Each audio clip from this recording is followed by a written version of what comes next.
2 थैला सोयाबीन पेरलं तर 4 पोते होते. 4 थैला पराठी लावली तर 10 क्विंटल कापूस नाही होत, तुरी नाही होत.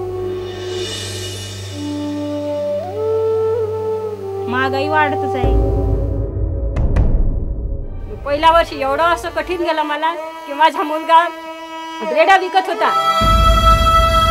सरकारने काही मदत केली नाही ना. उलट ते माझ्या घरी येऊन तुम्ही काही करा, 10-10 हजार भरा, 5-5 हजार भरा, पण तुम्ही बँकेचं कर्ज भराच म्हणते. शेतकऱ्यांच्या दुःखांची जाणीव करून द्यायला नाना पाटेकरांनी मात्र नानासपुरेला इकडे यावं लागते. पंपर प्रोडक्शनचा क्लेम करतो तितके आमचे शेतकरी कर्जबाजारी होऊन जातात. शेतापर्यंत पाणी जर पोहोचलं नाही तर हे आत्महत्या थांबणार नाही. हा प्रत्येक माणूस शेतकरी कुटुंबातून आलेला आहे. तरीही तिवारी दादा त्यांच्यासाठी आलेल्या योजना हे माणसं त्यांच्या पदरापर्यंत पोहोचू शकत नाही. हे खरं दुर्भाग्य आहे. मरणाच्या पोटातही आमची भूक भागत नाही आणि व्यापाराची नफा कमवण्याची भूक मरणाच्या पोटातही संपलेली नसते. टिकल्याची पाकिट विकणारा माणूस म्हणतो काय करता तुम्ही? बिझनेस करतो. आणि अन्न उत्पादन करणारे शेतकरी कधी म्हणायचं मी बिझनेस करतो?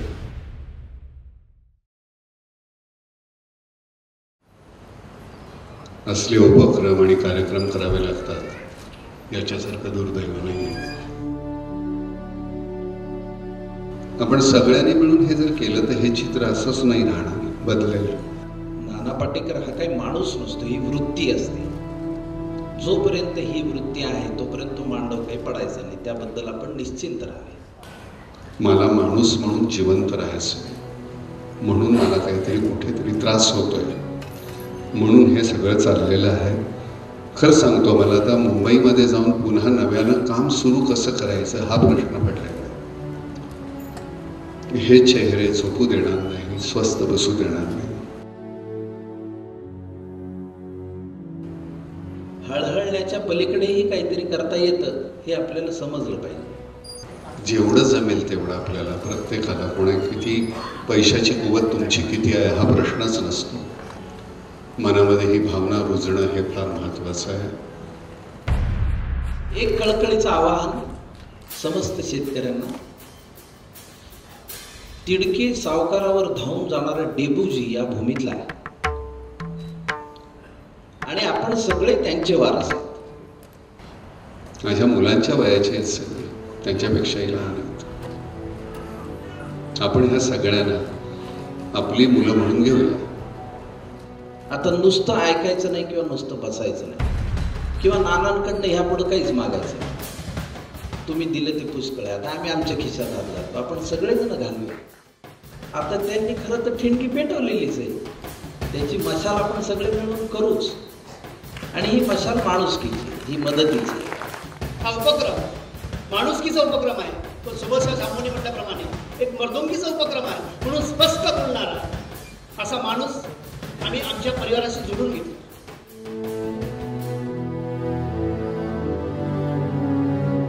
माझ्या मुलाला वाढवायचं असतं, त्याला मला नीट वाढवता आलं नसतं तर मुलगा एखादा हातामध्ये बंदूक घेऊन जंगलाच्या दिशेनं धावत गेला असता, नक्षलवादी झाला असता, तुम्ही काय केलं असतं? जन्माला आले मेले फुकटचा हेलपाटा असा आपला हेलपाटा होऊ नये म्हणून हे सगळं चाललेलं आहे. जेवढे जिल्हे आहेत तेवढ्या सगळ्यामध्ये आपल्यातली माणुसकी पेरूया आणि हे पडणारा आभाळाचा मांडव सावरता आला तर सावरूया. मदत हा शब्द मनातून काढून टाका. आपली गरज आणि आपली जबाबदारी म्हणून आपण हे करूया. एक शेतकरी दिवस साजरा करू, कारण ते आपले आहेत. ज्यांना ज्यांना सहभागी व्हायचे त्यांनी आवर्जून जनमंचशी संपर्क साधा. सारा अंधारच प्यावा अशी लागावी तहान. सारा अंधारच प्यावा अशी लागावी तहान. एका साध्या सत्यासाठी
Thank you.